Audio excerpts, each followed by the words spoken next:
आज आपके सामने मैं गोविंद मिश्रा, उच्च माध्यमिक शिक्षक, शासकीय कन्या उमा विश्वविद्यालय कला से मैं आपके सामने वर्ण परिचय लेकर उपस्थित हूँ। सबसे पहले वर्ण परिचय के लिए माहेश्वर सूत्र का ज्ञान होना आवश्यक है। माहेश्वर सूत्र महर्षि पाणिनि द्वारा भगवान शंकर के द्वारा जब डमरू बजाया गया था तो डमरू की ध्वनि से जो आवाज़ें निकली थी उन आवाज़ों को ग्रहण करके उन्होंने 14 माहेश्वर सूत्रों की रचना की थी। उन माहेश्वर सूत्रों को हम आज यहाँ पर पढ़ेंगे। ऐ उण रिल रिक ए ओंग ऐ औच है वरट लण निमंगणनम झभय गणदश जब गणदश खफ चटत चटतव कपय शशसर हल। यह हिंदी वर्णमाला का ही एक रूप है। इसी में से हिंदी वर्णमाला बनी है, किंतु यह अलग प्रकार से बनी हुई है। यहाँ स्वर एक साथ हैं, फिर व्यंजन एक साथ है। तो सबसे पहले देखते हैं स्वर।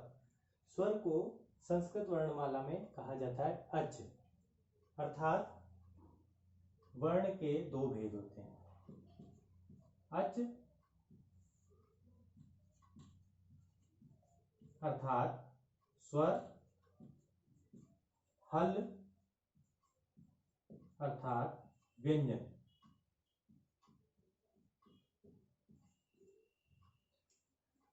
अब आइए स्वर के लिए देखते हैं हम अच। अच अर्थात अ से लेकर च तक अच कहलाता है। इसको हम अ से लेकर च तक बनने वाली इस प्रक्रिया को हम प्रत्याहार निर्माण कहते हैं। अर्थात इस अच प्रत्याहार के बीच में जो जो वर्ण आते हैं वे सभी स्वर कहलाते हैं। लेकिन हलंत्यम इस सूत्र से अंतिम वर्ण की इत संज्ञा होकर तस्य लोपन से उसका लोप हो जाने के कारण ये अंतिम वर्ण उसमें गिना नहीं जाता है। अर्थात अच में कौन कौन से वर्ण आएंगे? अ, ई, उ, री, ली, ए, ओ, ऐ तथा औ। यह 9 वर्ण अच के अंतर्गत आते हैं।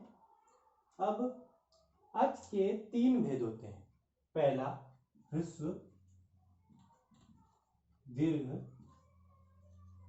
और प्लुत। अब ह्रस्व स्वर, ह्रस्व स्वर किसको कहते हैं? ह्रस्व स्वर अर्थात जिनमें एक मात्रा का समय लगता हो, एक मात्रा का समय लगता हो जो, और द्विमात्रिक जो वर्ण होते हैं वह दीर्घ स्वर कहलाते हैं, तथा जो त्रिमात्रिक स्वर होते हैं वह प्लुत कहलाते हैं।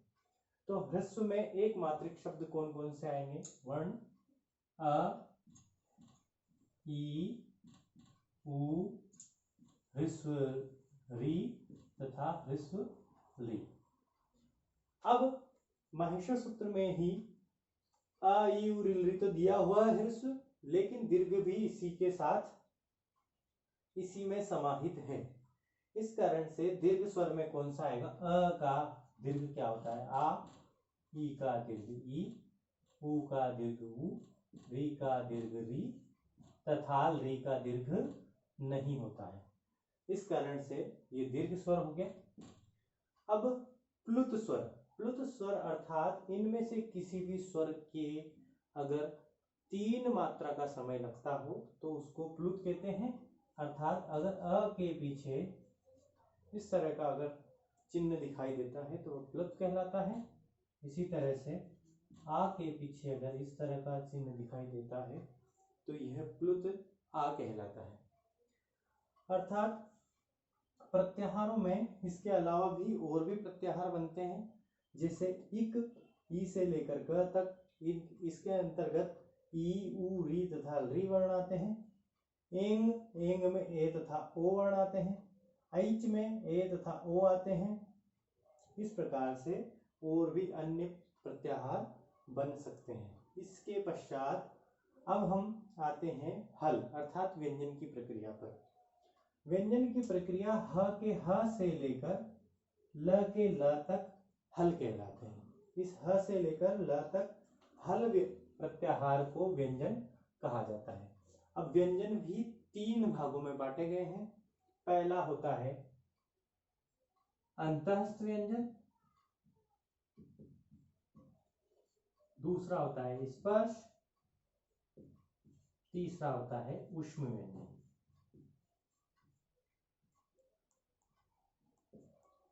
अर्थात अंतःस्थ व्यंजन में कौन कौन से वर्ण आते हैं? इसमें ह को छोड़ दिया जाता है। ह, य, व, र और ल। यण, यण को अंतःस्थ व्यंजन कहा जाता है। यण, यण में कौन कौन से वर्ण आएंगे? य, व, र और ल। य, व, र तथा ल, ये 4 वर्ण अंतःस्थ व्यंजन में आते हैं। अब इसके पश्चात ये यहां तक अंतःस्थ व्यंजन हो गया।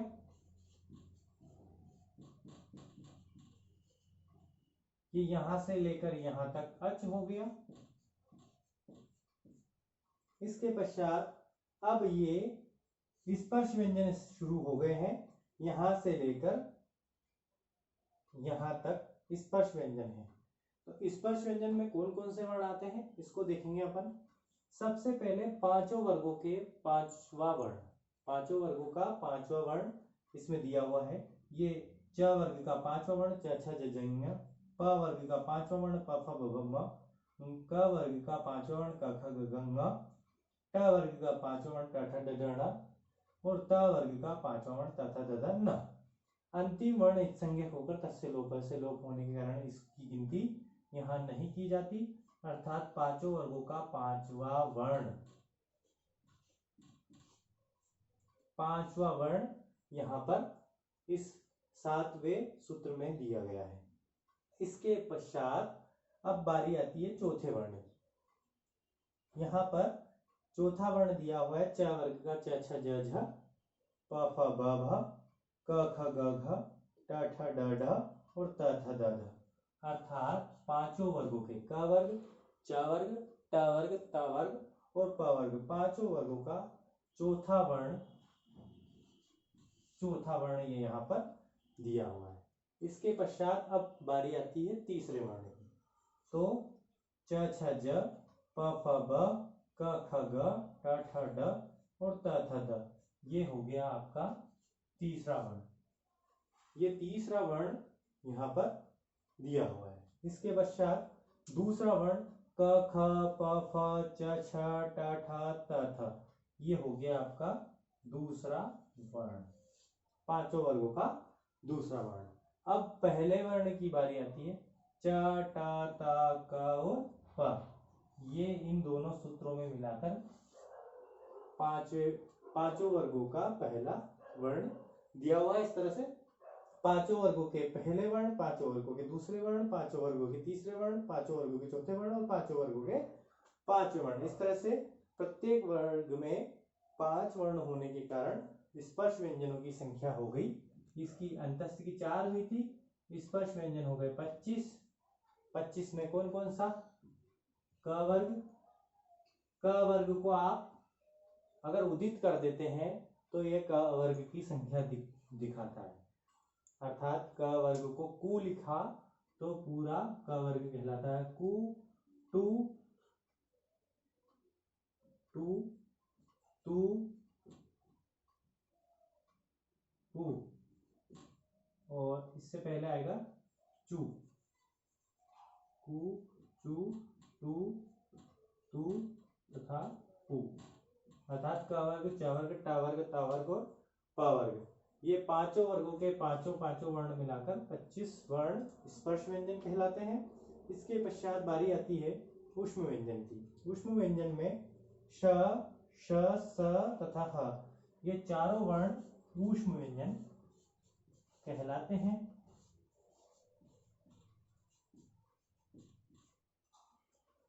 ऊष्म व्यंजन में आ गया आपका श, श, स, ह।